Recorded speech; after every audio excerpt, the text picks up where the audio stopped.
Hi there, and welcome to the Homestead Education Podcast. Do you have a homestead, farm, or just dream of a rural life? This is a show to help you and your kids grow your own food and grow as a person. I'm your host, Kody Hanner. I'm a homesteader, homeschool mama 6, and small town enthusiast. I was raised by an old school rancher and blessed by the grace of God to have been exposed to so much of what rural life has to offer. Join me every week to talk about homesteading, homeschooling, and growth with a homestead education. Hi, everyone, and welcome to the Homestead Education Podcast. I have special guests today, Marlin and Lisa Miller from the Plain Values magazine and Juneberry Hill Schoolhouse. Thank you for coming on today, guys. Well, thank you for having us. So do you want to introduce yourselves? And so I met Marlin at the Modern Homesteading Conference. I think I've said that a couple of times in my podcast lately because I have met so many wonderful people and I absolutely loved their story. So I wanted to bring them on and let them have an opportunity to tell it as well. So kind of just now go ahead and introduce yourselves. All right. Well, Lisa and I have been married for 21 years, I think. And we live in Holmes County, Ohio, which is one of the biggest Amish settlements on the planet. I grew up Amish. Lisa has some Anabaptist heritage in the roots as well. And we grew up right over the hill from each other and didn't really even know it until high school. Oh, wow. And over the last 21 years or so, we've adopted all 4 of our kids. And it's been a cool, fun ride. So we have there's a lot going on, I guess. I'll say it that. Yeah, definitely. So yeah, you guys, you said grew up Amish, but you're still really close with the Amish community, right? Absolutely. Yeah. We live in the middle of there's a valley here with 4 or 5 other families that are all Amish. Mm-hmm. We are one of 2 that are not. The other night we all got together, and it's actually been a great place to be, because many of the families that are here are actually also homesteaders. And the other night we all got together, and in about an hour and a half or so, we butchered and processed about 45 meat birds. And, awesome. So yeah, it was a blessing. It was good. See, sometimes we feel like an island. It's just us, and there's all these birds in my yard, and no one will butcher them. Yeah. But yeah, I love that there's that community there, because it's sometimes so much work. And I even grew up ranching in California, and come branding season for the cattle, that was a group event. Like, nobody branded by themselves. Like, you just got on the calendar for a weekend and all the families got together and everybody branded together every weekend. Yeah. Wow. And so even homesteading up here, I miss that we're all going to work together community. Sometimes we definitely have our friends that, hey, we have a project, come help us, we'll come help you. But that's awesome that you guys have that. It's been a real blessing. It has. Yeah. So, well, do you want to tell them? I mean, you can share a bit about the kids if you want.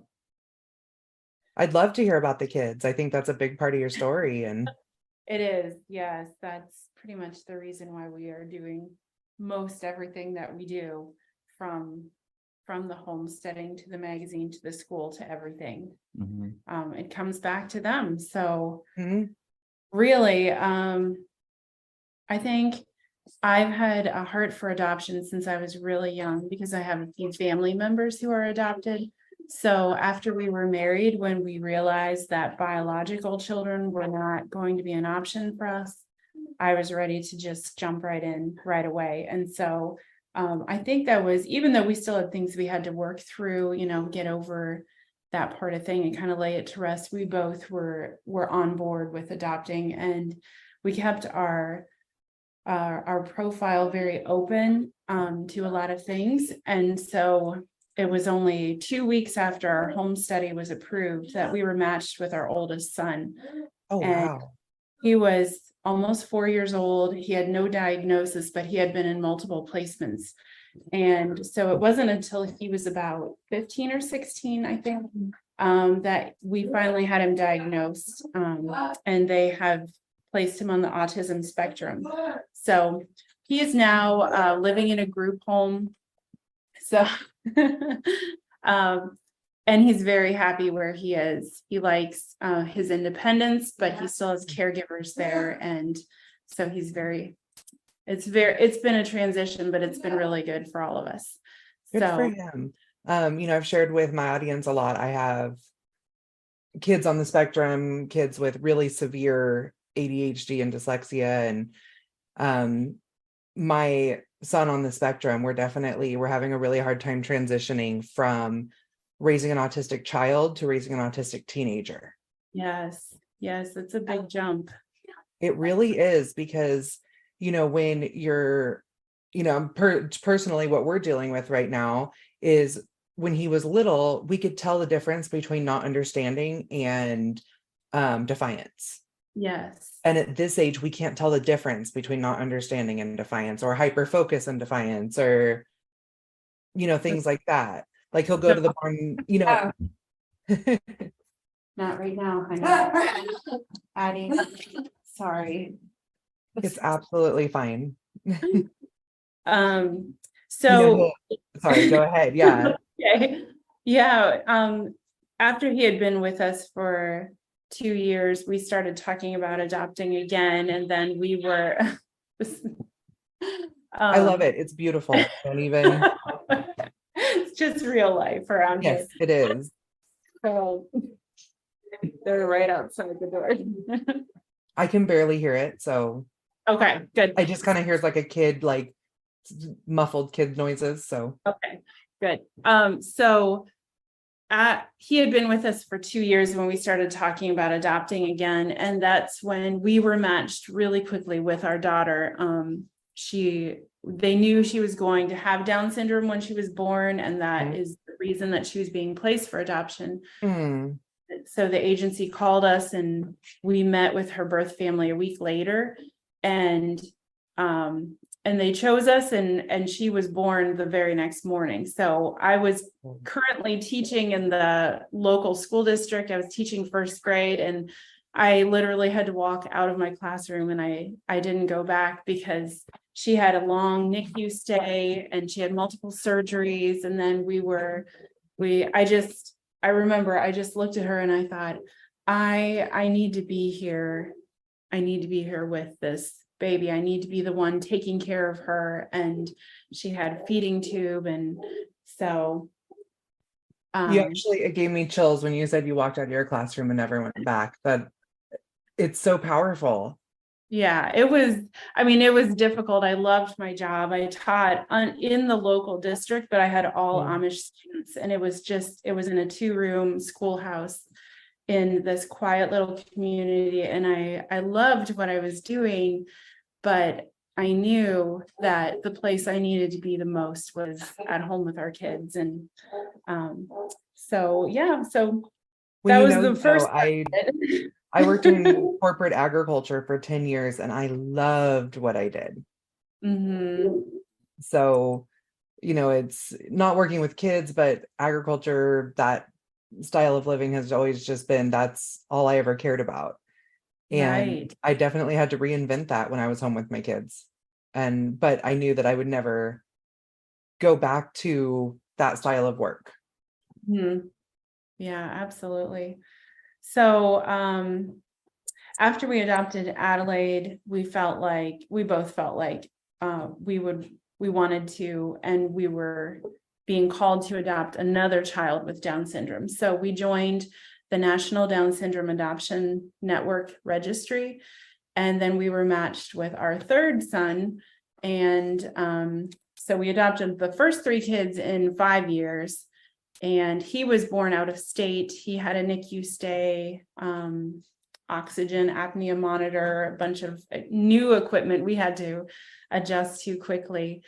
But then we were back home, and we kind of sunk into just all the early intervention things and the on the floor exercises, helping them learn how to roll over and how to hold themselves and how to hold their head up, and just all of that sort of exercises that became our daily routine. And at the same time, I was homeschooling our oldest son, We were adding gardens and animals, as we very quickly saw with him specifically, that the better the food we fed him, the better behavior we saw, the more settled he was, just all of that, and the healthier he remained. And so that's when we started that transition. So and then to wrap up kind of our family story, we moved to our new home. We started building our homestead here. We thought we were done adopting, and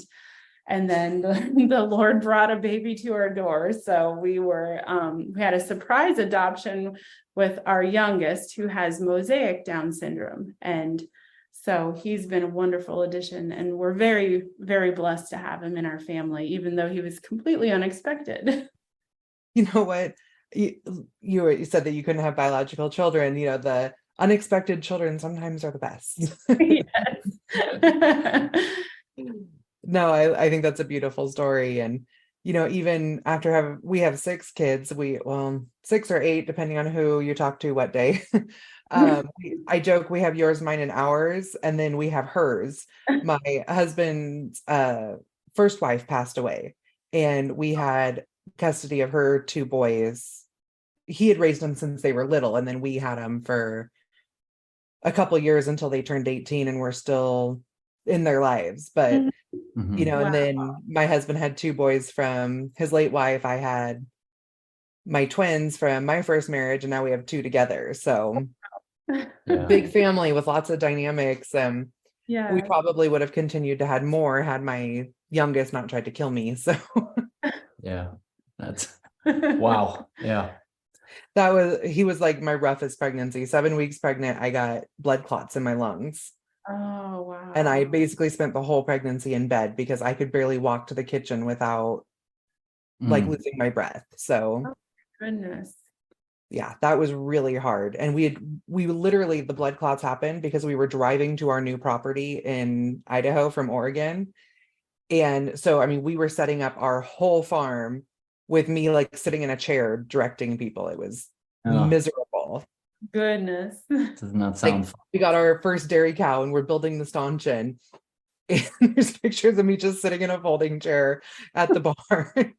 My husband cannot build anything to save his life. He's a wonderful mechanic, but do not hand him like lumber and a saw. So I'm having to teach our kids how to be carpenters, like from a chair.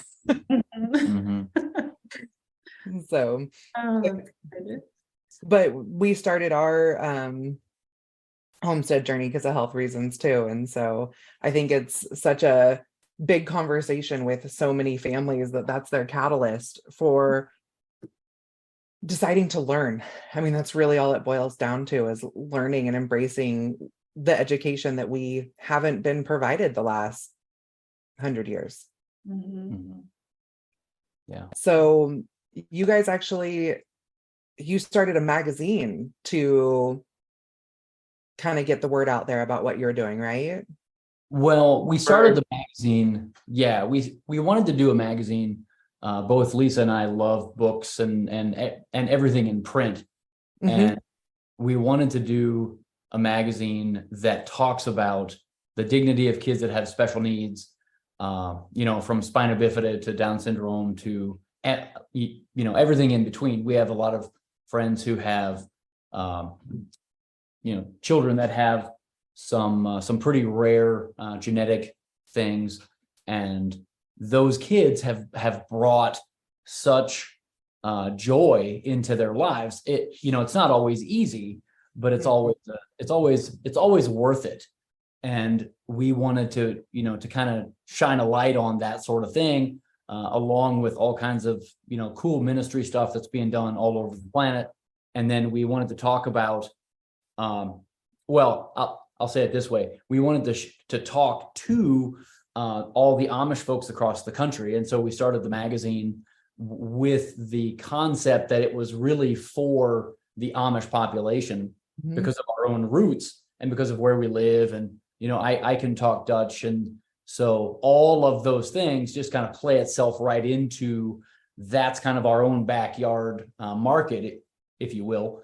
And as we've done it these last 11 years, especially in the last couple of years, we have added a lot of homesteading content from Joel Salatin and a bunch of other folks talking about that space, that a lot of folks that are not in the Amish world have, found out about us or heard about us and have said, hey, wait a second, I want to get that too. It's full of good news. It's, it's, we don't talk about the, the standard news, gunk of the day.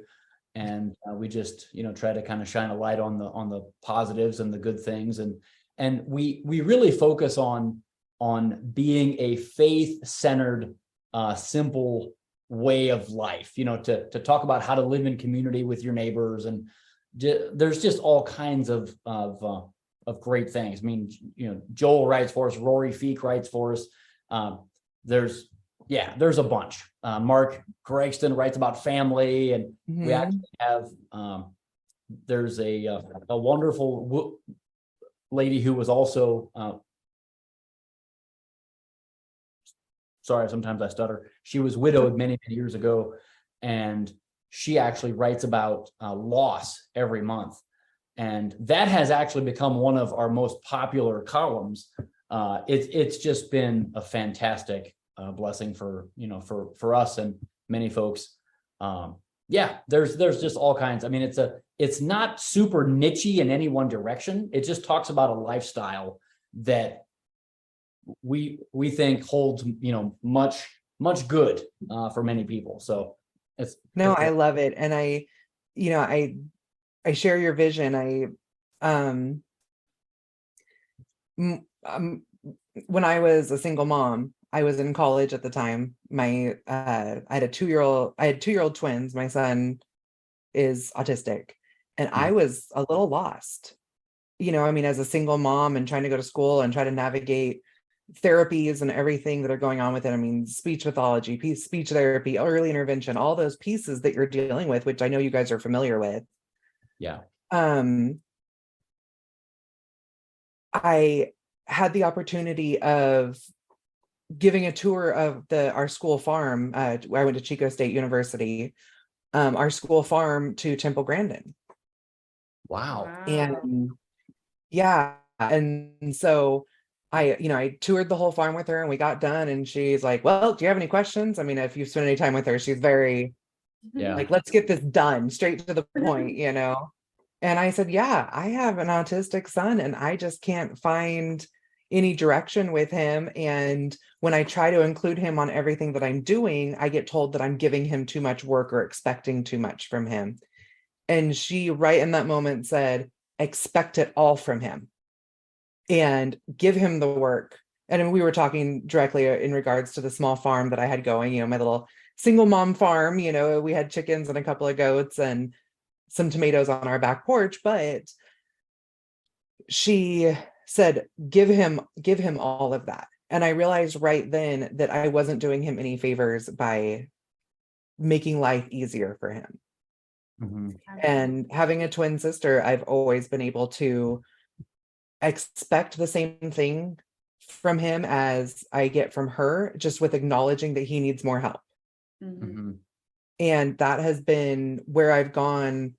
That's even where like my curriculum came from, as I realized there's a lot of levels to it, but a big piece of it in building character with the kids is that they need that hard work. They need that daily personal responsibility, whether they're neurodivergent or not. Absolutely. Well, when we received your curriculum, thank you very much, by the way. When we received it, Kody, it is fantastic. It is exactly what I was praying for. It's exactly what I was looking for our family, for our schoolhouse. It just about made me cry. I did cry when I got your note.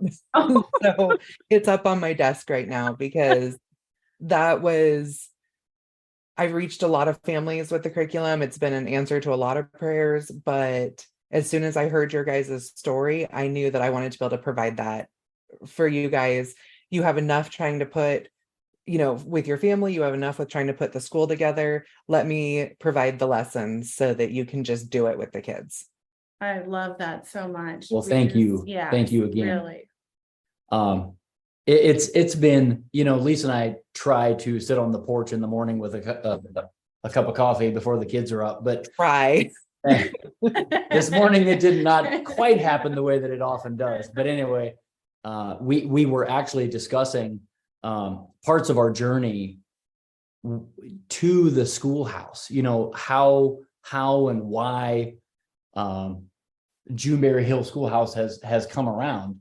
And I'm obviously going to hand it over to her to share more about that, because she's the heart and the vision behind it. But it has just been incredible to watch how our family and then kids and families that that have come around us, and then maybe some of the the gaps that are out there, how it's kind of guided us and kind of directed us through much prayer, obviously, to doing something like this. I mean, my goodness, we would have never imagined that we'd be in the middle of rebuilding a one-room schoolhouse from 1850, and now there's so amazing. Yeah, there's footers in the ground and there's block ready for a pad, and we're getting there. It's a process, but it's just been a really, really cool joy. So yeah, I'd love to hear more about it and where you're at with it. Sure. Yeah, we tried many things with our oldest son. We went from homeschooling. He spent some years at a private school. He spent some years at a public school, and then he ultimately finished up with an online charter school through the public school, working at home. So he's done many things, but he graduated and he did it, and we are just Good so for him. Yes. The other three I've homeschooled all the way. We tried one very brief bit in the middle with our daughter in public school, and it did not last long, and we had her back homeschooling within a couple months, because we found very quickly it was the best fit for her. So in deciding to do that, I had reached out to a number of private schools in the area, and each time they told us, that they couldn't accept students, who had any level of needs, that we would need to look elsewhere, and that there were other things out there. And the truth is, in our area, where there's a fair amount of private schools, and most of them are run by churches, not one was willing to even give us a chance with even ideas that I had with, maybe we can staff a room, but we can be a part of your building. Maybe what if we can do this? What if we could come alongside you and help fill in the gaps that you're feeling unsure of, so that our kids can have the chance to come to your school and be a part of as much as they are able to. But unfortunately, nobody decided to go that direction. So that's when we were still very settled in homeschooling, and like I tell Marlin all the time, we'd be fine if we could continue doing this, because we do our academics in the morning, and then in the afternoon the kids are outside with me helping with the garden and the animals and the fruit and all the things we're doing. And that's kind of what we settled into, and it works very well for our family.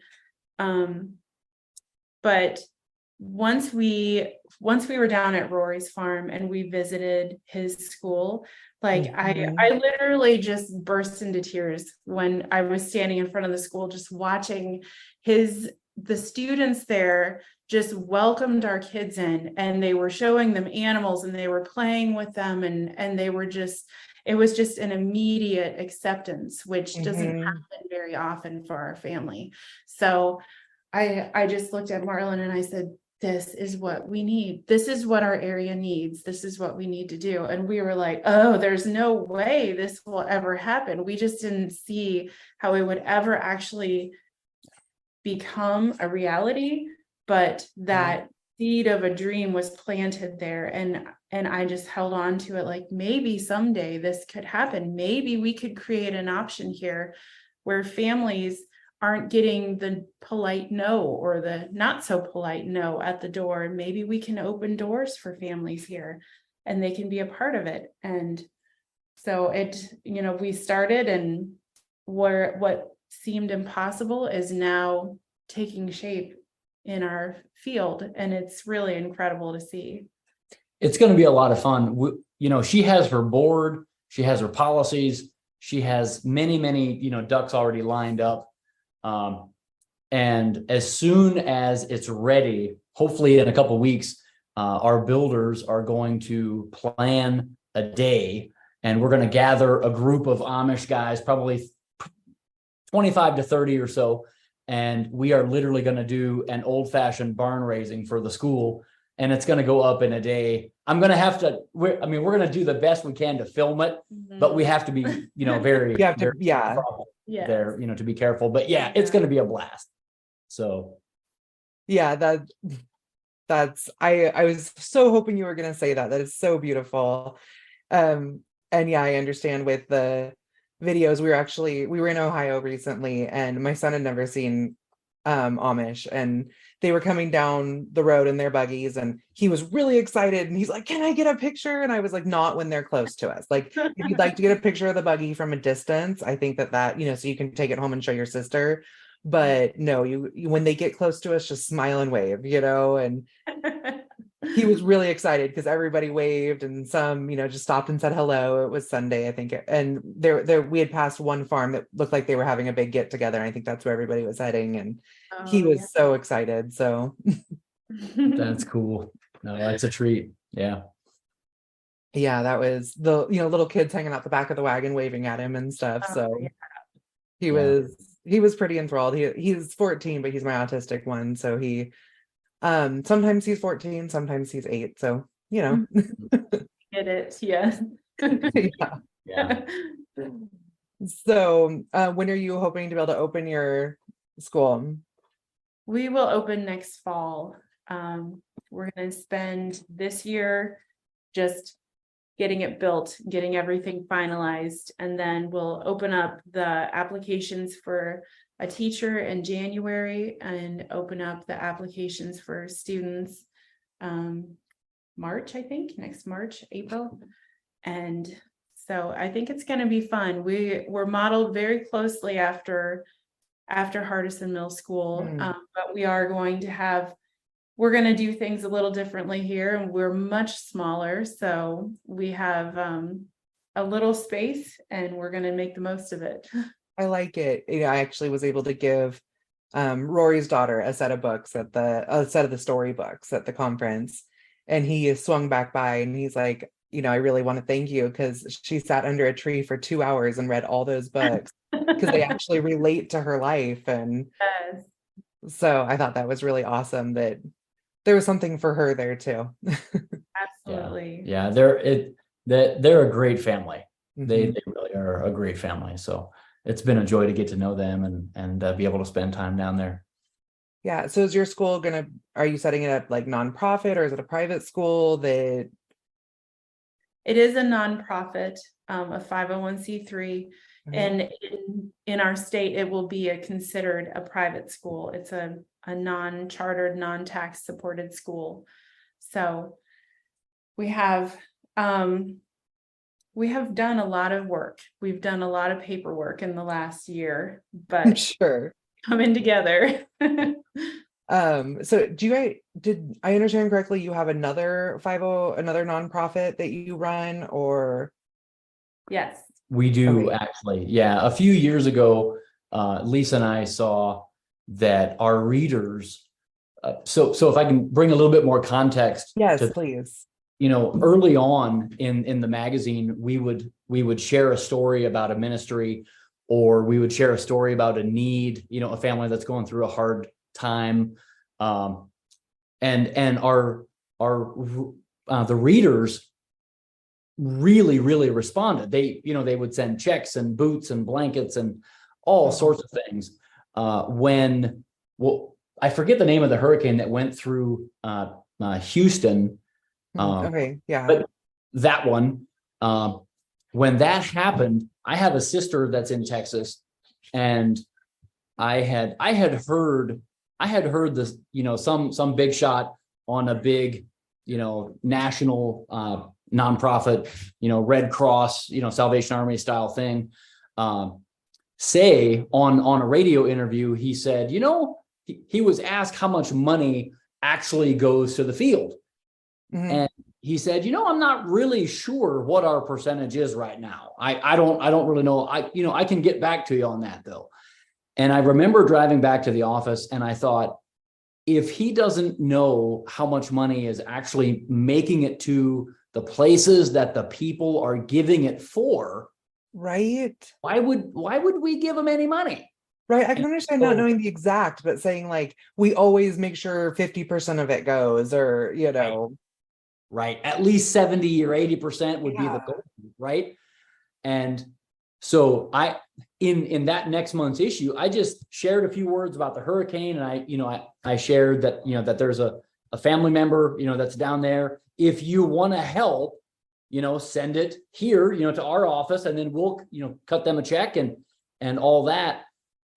Or actually, I think I had given the actual church's address, and they ended up seeing, I think, $25,000 or $30,000 and just tons of boots. I mean, boxes and boxes of brand new boots and blankets and all sorts of things. And that happened a lot. I mean, for many of the stories that we would share, we would, ask them to pray for this and to send a check here and to do this and that. And they did it. And it was incredible. And so we started thinking and kind of, praying through, well, what might it look like if we would actually do this from a 501c3, point? Yeah. And it just made a lot of sense. And so we began an organization called Room to Bloom. Lisa actually has a cool story about how that name came around, that brand. But Room to Bloom is really all about bringing awareness and bringing support to orphaned kids that have special needs all around the world. And so a little bit more context. Years and years ago, before we started the magazine at all, I had made the comment to her that I just wanted to see, this was in the planning, stages of the magazine. And I had made an offhand comment to her that I said, I really want to see the Lord use our work to bring home a child with Down syndrome to his or her forever family. I just want to see one, just one. The rest can burn to the ground. I don't care after that point. Well, thankfully, we have been able to play a role in 27 different adoptions of 28 different little babies with Down syndrome. And I say babies with air quotes because there's been a few families that have adopted older children as well, from all over the world. And we've been able to bring awareness and then shovel money into those adoptions. Adoption is so expensive. And many of these families are going out on a wing and a prayer and a whole, truckload of faith. And so we actually get to share their story, and we get to ask our readers to help with those if they care, if they want to, make an impact.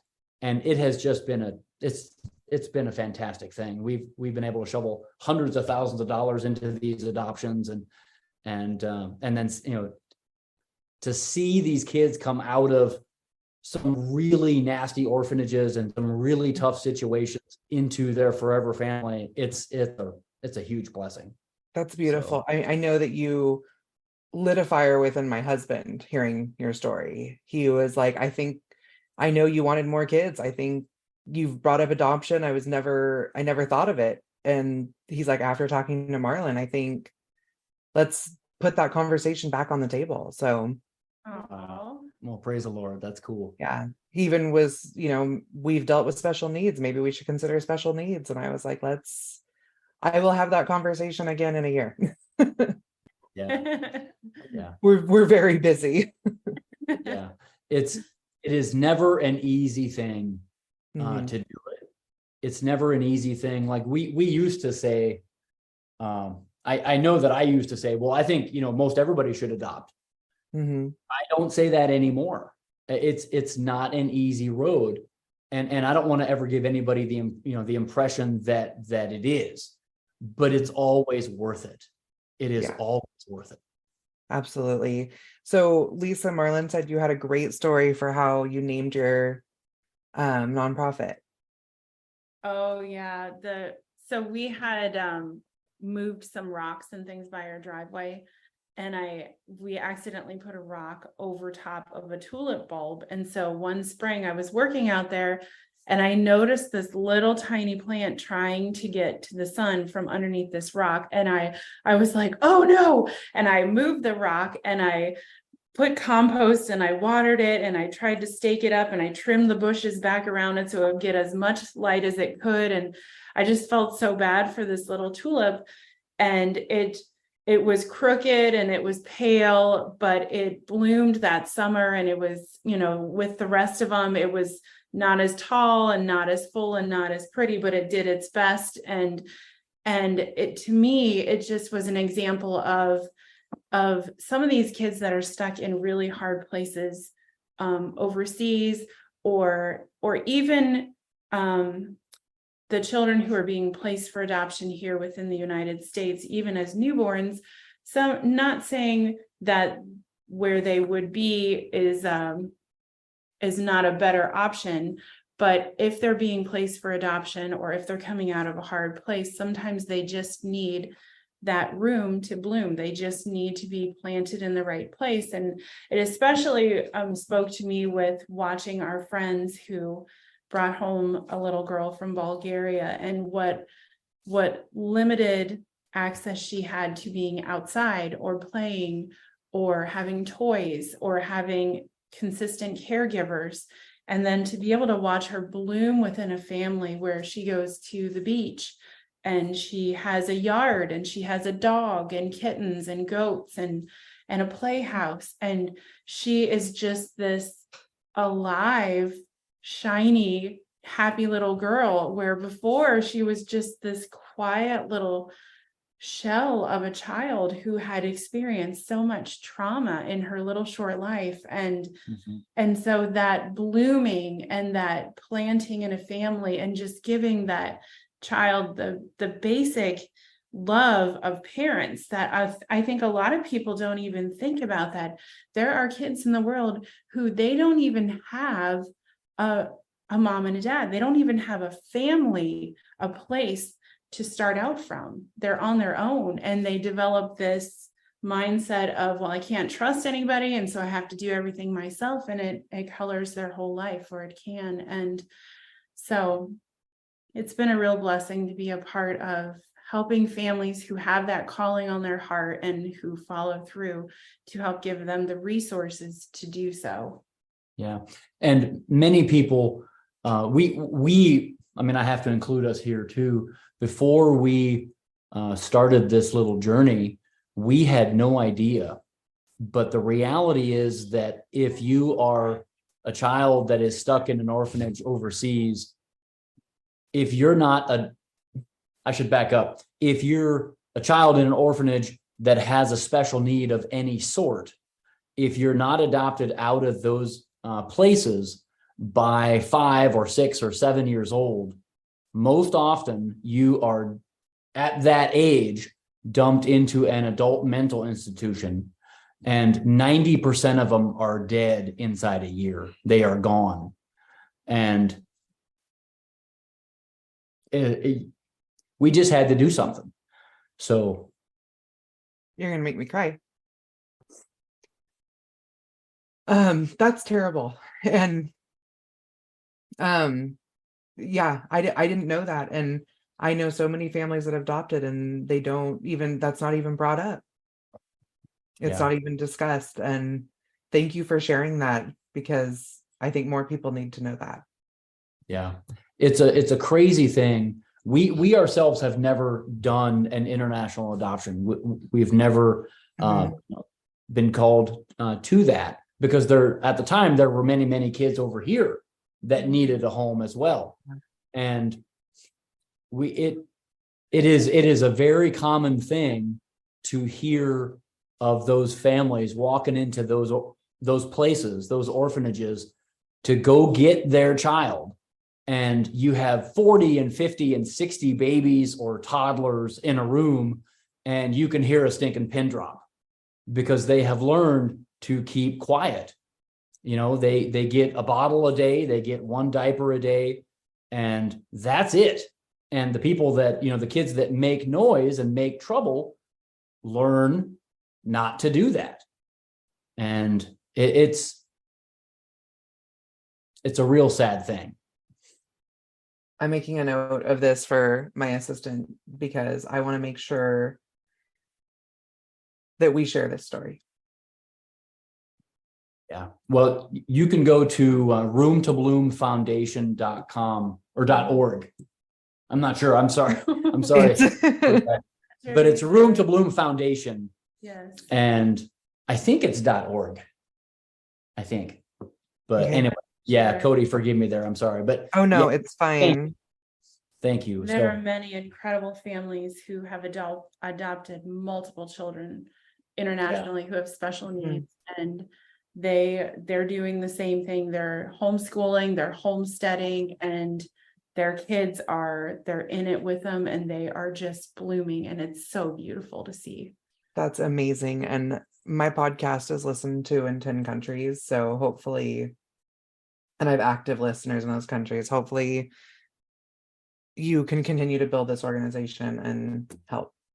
I knew why I needed you guys on. So Well, thank you again. Yeah. I was excited immediately. And so when I get to the end of my episodes, I like to ask everybody what keep growing means to them, but I think you answered that. But if you have more, I would love to hear it. Oh man. You want to take a stab at it? Oh, I don't know. To me, like that's our life. We keep growing, and sometimes it's in micro steps, when it comes to progress with the kids some days, but we keep trying to grow, the school and the nonprofit, the magazine, our family, what we're doing here at home with our animals in our gardens, connecting with the community, just all of those things. Well, thank you so much, you guys, for sharing. How can everybody find you? I know we've mentioned a couple of places, but.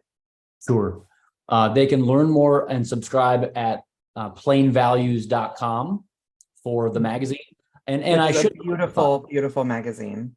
Well, thank you. It is, we publish every month because of the fact that we started publishing, 11 years ago for the Amish across the country. It has only really been in the last couple of years that my team and I have given any time and effort to the digital side of things. And so people that log on to, to plainvalues.com, it's a great website, I think, in my opinion, if I can say that. I might be a little biased, but we don't do, massive amounts of social media. We don't do a lot, just online digitally, because number one, I'm not a huge fan of social media. I don't think it's a superly great thing for people. And I know that for myself, I've just kind of chosen to not put a lot of effort and time there. So all that being said, I struggle with it myself. So. Okay. So I'm not. No, absolutely not. I mean, I understand that it is a requirement for our businesses in this day and age. I wish there was another way. Mm-hmm. Right. We've wrestled with the exact same thing for a long time. So use it for the tool that it can be. Exactly. Yes. Exactly. They can learn about the nonprofit at roomtobloomfoundation.org or .com. I'm not sure. I think it's one of those two. We'll find you. It's on there. And then. And the school at Juneberry Hill Schoolhouse.com is where. Wonderful. Is there a way that people can support Juneberry School? Yes. That's a good question. Is it up and going? I believe it is. Yeah. Yes. Yeah. Lisa is a much better writer than she thinks she is. And so she has done, I think, 10 or 11 different blog updates. I think so. We have a couple video things up there. We're working on an update here. So again, don't expect the Taj Mahal when it comes to video creation. We're learning, but it's good. No, I just was hoping there was a way we could support what you're doing. So Yeah, I think there's a donate button. I believe there is. Yeah. And all I think right. it works. So That's Thank you. wonderful. Thank you. So thank you so much, you guys, for coming on. I have loved your magazine and I love your story, and I hope that this continues to help spread your mission. Thank you. Thank you very much. So, You guys have a great day. all righty. Did you enjoy today's episode? If so, please head over to your favorite podcast player and leave a comment and review. This helps me to know what you're enjoying and helps others find an episode that can help them. Thank you for joining me today at the Homestead Education, and I hope that I have given you something to think about this week. To help others find me, please comment and leave a review on your favorite podcast player. You can also follow me on Facebook at the Homestead Education and Instagram at homestead_education. Do you have questions that you would like answered or just want to say hi? Please email me at hello@thehomesteadeducation.com. Until next time, keep growing.